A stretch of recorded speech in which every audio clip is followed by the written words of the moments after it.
Space junk. Many people know that trash is a big problem on planet Earth.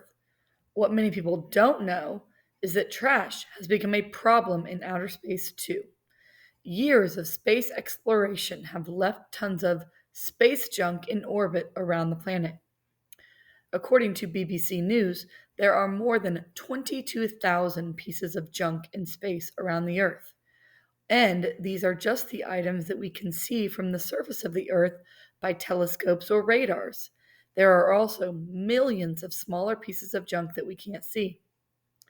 Objects like bits of old space rockets or satellites move around the planet at very high speeds, so fast that even a very small piece can break up important satellites or become dangerous to people, particularly astronauts.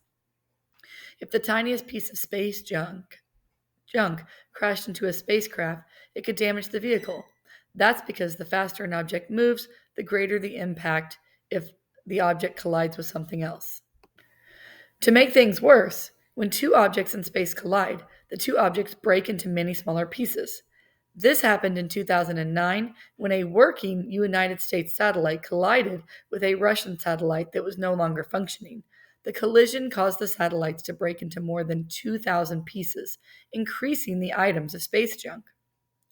To help minimize additional space junk, countries around the world have agreed to limit the time their space tools stay in orbit to 25 years. Each tool must be built to fall safely into the Earth's atmosphere or the mass of gases that surround the Earth. After that, in the upper parts of the atmosphere, it will burn up.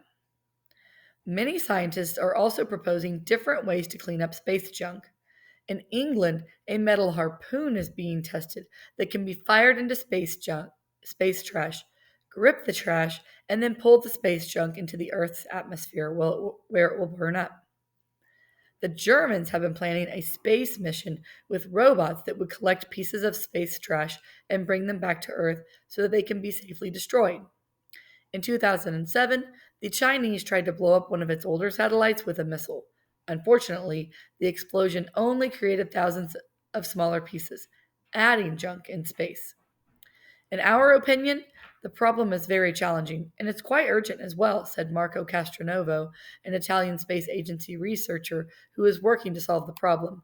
One reason that it's urgent is that countries are sending more and more objects into space. Many of these objects are tools that help people use their cell phones or computers. The time to act is now. As we go further in time, we will need to remove more and more fragments, he says. Here is your prompt. Different countries have explored or are exploring different methods to clean up space junk.